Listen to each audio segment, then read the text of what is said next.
the show, we're going to have Emily Sloan Pace, who's worked with us as our dramaturg on this show, talk to you a little bit about Hamlet. I'm Leslie Currier, Soraya Keating.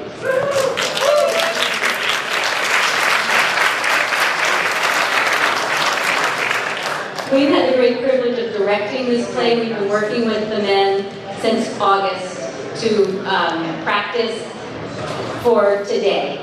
So thank you for joining us. We'll say a few more introductions in a little bit, but you have a little pre-show entertainment. Emily, thank you.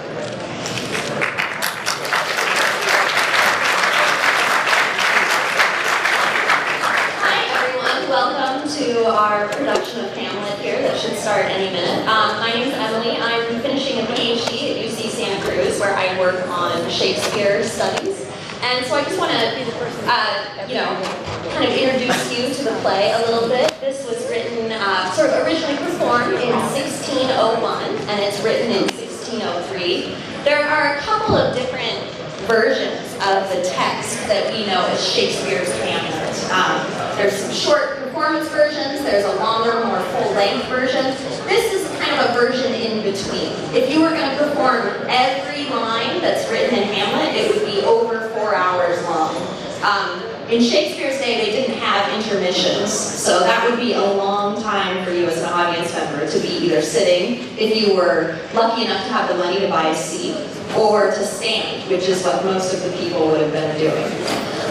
So I wanted to just sort of generally open the floor up to any questions people might have about the play. How many people have read or seen the play? Great! See, this is fantastic. And I think the fact that 3/4 of the room have some familiarity with this text points to its relevance in society. This is the most written upon text in the English language. Every year, something like 400 articles or books are published on Hamlet. The runner-up for most written upon text in the English language is another Shakespeare play, Othello, which is a great one that hopefully one day we'll do here as well. This is a play that has a lot of cultural resonance. There's a famous poet that said, "Because of Hamlet, the world grew sad."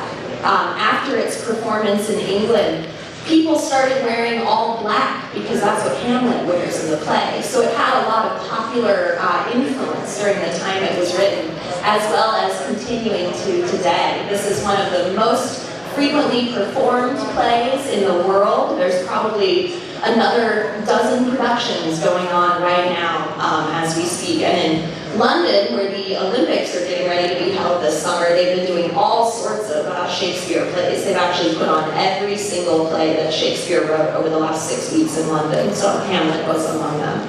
Are there any questions that people have about the play? Yeah? Why is Shakespeare so popular? That's a great question. Why is Shakespeare so popular? Well, I like to think that one of the reasons Shakespeare is so popular is because it speaks to the human condition, right? We see love, we see jealousy, we see death, we see joy, all throughout Shakespeare, and that's one of the things that really engages us as readers. I think one of the other reasons that makes Shakespeare so appealing is that it's all about the human body in a lot of ways. There are tons of fart jokes in Shakespeare. You may not think it's true, but there are. There are lots of sex puns in Shakespeare. This is a text that's all about what it means to be human, right? And the processes we go through as humans from birth to death. Other questions? Yeah? Why does Hamlet say Denmark is a prison? Why does Hamlet say Denmark is a prison?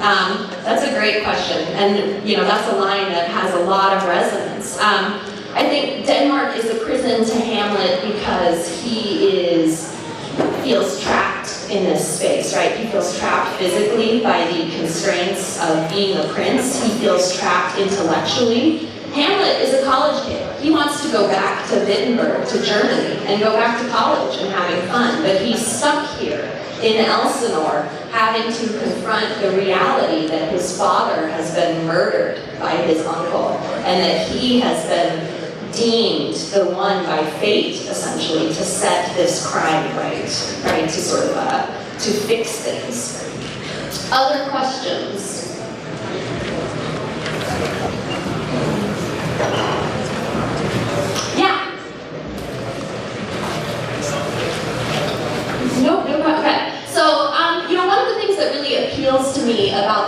that's full of absolutely beautiful language.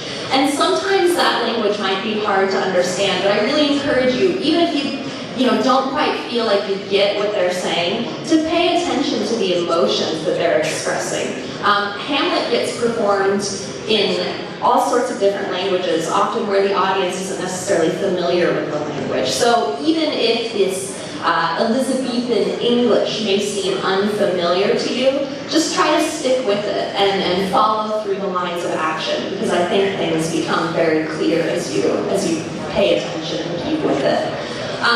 Another one of the kind of powerful things about this play, and that gives it so much resonance culturally, is that there are tons of phrases in our everyday language that come from this play. Like, neither a borrower nor a lender be comes from this play.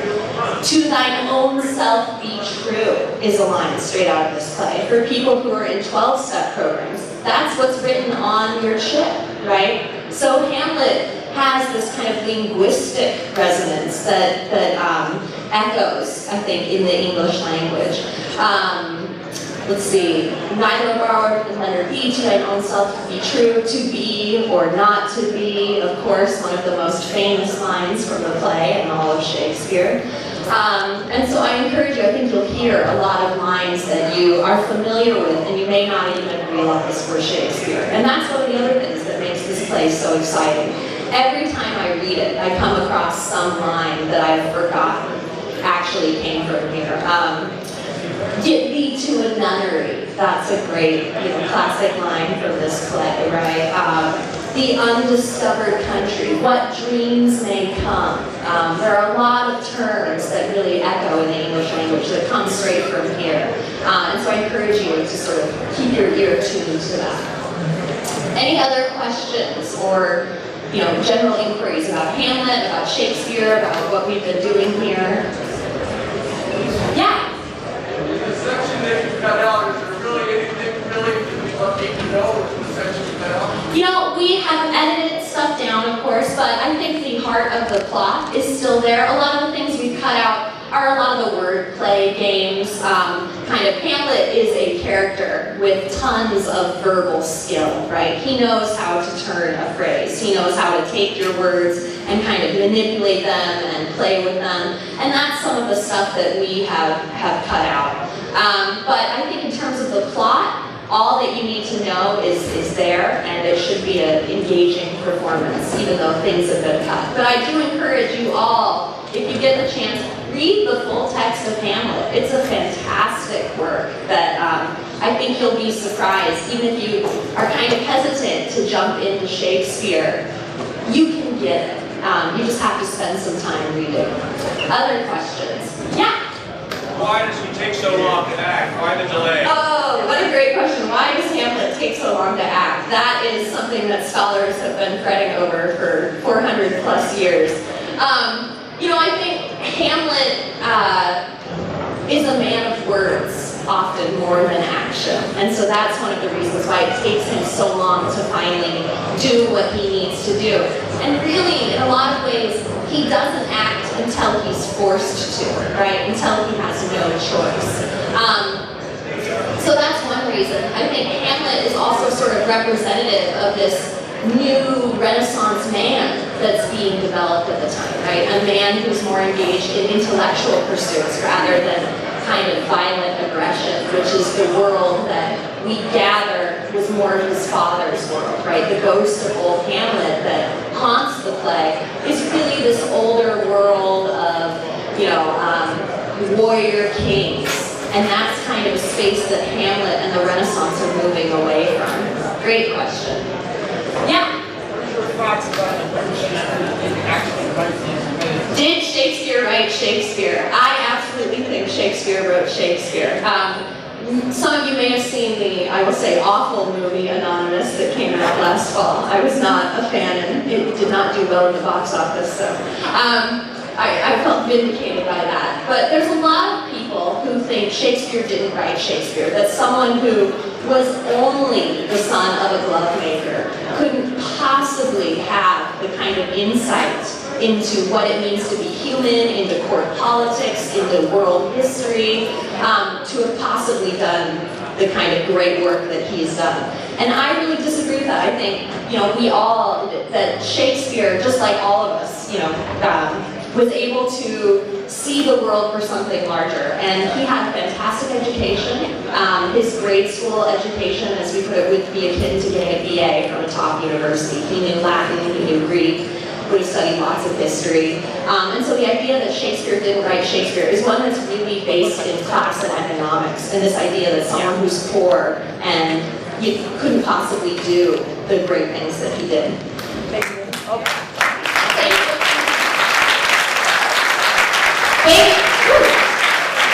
Thank you so much to Emily Sloan Pace, who, as you know, she's a PhD candidate, about to get her PhD in Shakespeare, and she's been a fabulous help with our Shakespeare program this year. So thank you so much, Emily. And with great excitement, I want to welcome you all to our production of Hamlet this year. My name is Soraya Keating, and I'm one of the directors of this show, along with Leslie Currier of Marin Shakespeare Company. And I am just so grateful to you all for coming to witness our performance. In the years of my acting training and also in my psychology training, probably the greatest learning I keep getting is the value of witnessing and the value of listening. So it's your listening that really makes magic possible. So thank you for being here to listen. One thing I really love about Hamlet, and maybe Emily talked about this a little bit, is the way that Hamlet brings to consciousness all the shadow themes in our lives. Hamlet is bursting with themes of betrayal, revenge, hatred, suicidality, being imprisoned in one's own mind, all of that stuff that we struggle with as human beings. And in my years of acting and being in the world, I've noticed that when we let ourselves stand in reflection to that shadow, and we really give it space to witness it, then we can be with our shadow in a new way. We can actually be a choice rather than be a slave to our shadows. So my hope is today, with this performance of Hamlet, we can all stand in witness to this shadow aspect of human nature, and together we ways of transforming it. When we bring that magic of embracing our shadow, we can transform things like anger into compassion, or greed into generosity, or hopelessness into hope, or fear into love. So my vision is, with this performance, we can really do some magic and turn the love of power into the power of love. So that's a quote. I don't know who first said that, but thank you for being here today. And there's so many people to thank for this performance. I think I'm going to let Leslie do the thank yous. They're innumerous. And with great pleasure, I introduce you to the woman who founded this program at San Quentin, the director of Marin Shakespeare Company, Leslie Currier.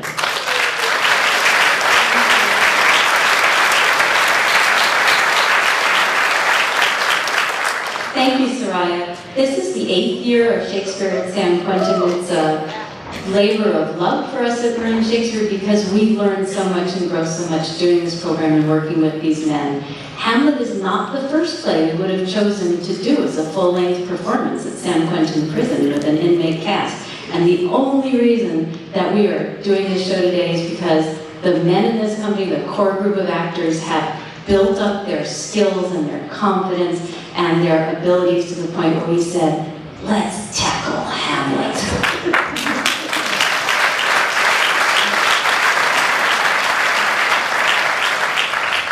It takes a lot of courage for these men to decide to participate in a program where they could be asked to wear a dress, or pretend to kill someone on stage, or do any number of things, and they have to learn what all these funny words mean that Shakespeare wrote.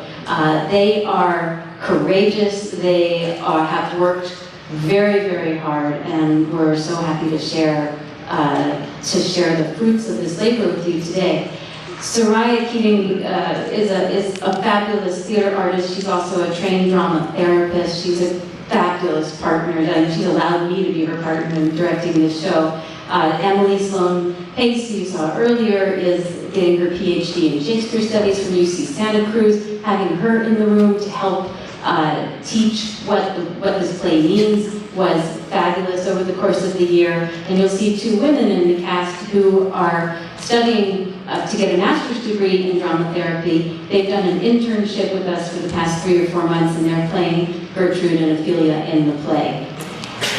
Beyond that, this program would not exist without the staff here at San Quentin, which does so much to support this program. The paperwork involved in getting you, our guests, into the prison today has been driving Laura Bowman, Steve Emmerich, and Corey Georgeson crazy, I'm sure, for the past month. And we appreciate so much all the support that they've given us, as well as everyone who's given.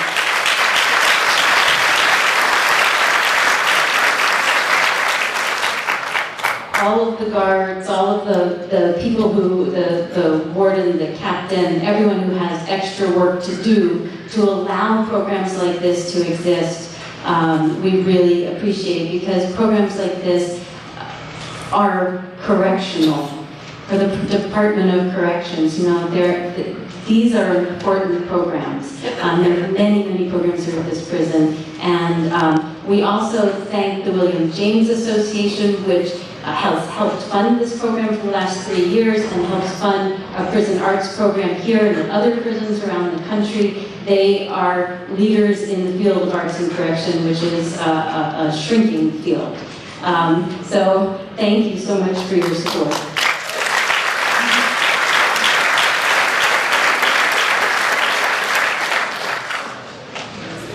And I think we'll start the show now.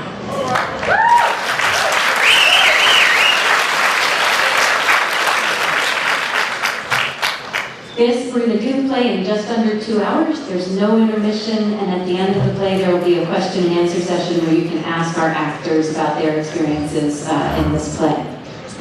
Come on out, actors!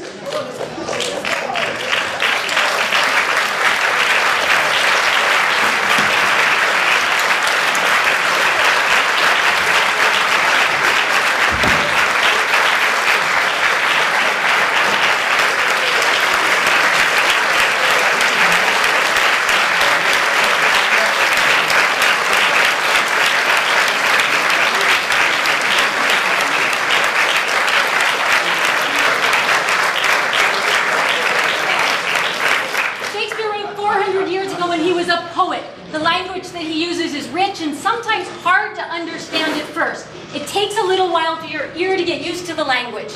To help you, we wanted to tell you a little bit about the story of the play so you would know who the characters are and what's going on when our story begins. This is the story of Hamlet, Prince of Denmark.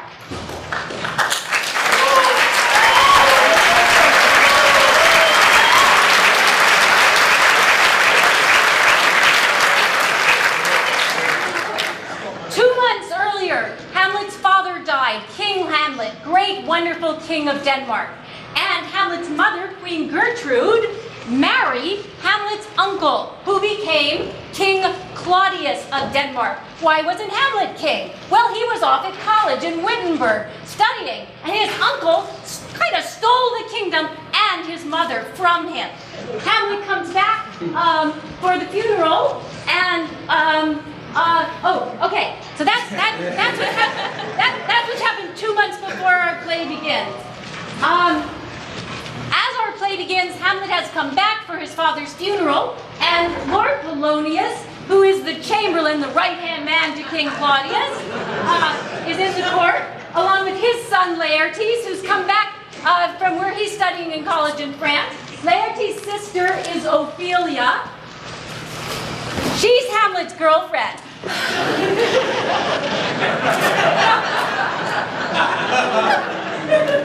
But Claudius does not like Hamlet's attitude.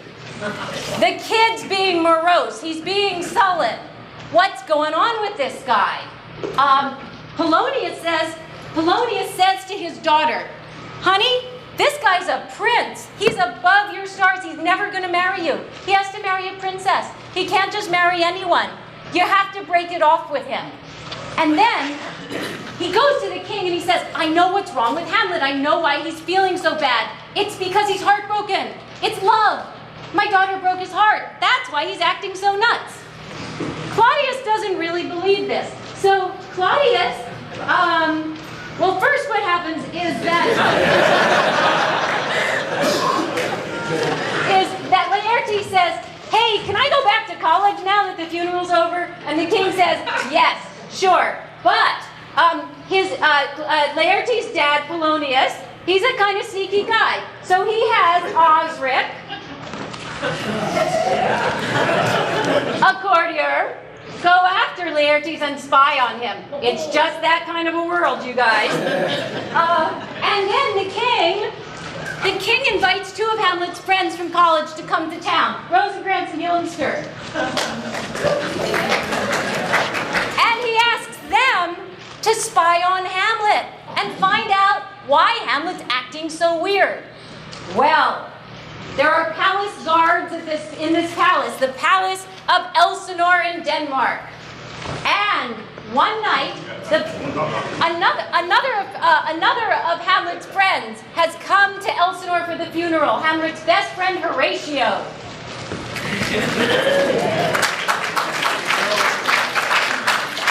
And one night, the palace guards say to Horatio, a strange thing has been happening. We saw a ghost on the battlements, on the walls of the castle. It's the ghost of Hamlet's father, the dead king of Denmark.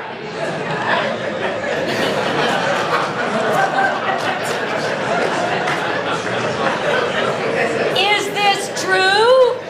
Is it really the dead king's ghost? Maybe it's just a devil come from hell to try to torture us. But the ghost tells Hamlet something. He says to Hamlet, the king, Claudius, killed your father, poisoned him in the garden by pouring poison into his ear. Revenge your father's murder. Kill the king. How's Hamlet going to do that? Well, one day, some players, a troupe of actors arrive at Elsinore. Come on out, guys. And Hamlet comes up with a great idea. He says, I'm going to have the actors put on a play, kind of like The Murder of My Father, but I'm going to have them put on a play where someone pours poison into someone's ear and kills them. I'm going to see how Claudius reacts to that. Then I'll know if the ghost was telling the truth or not, and I'll know whether or not I should revenge his death. There's also a priest.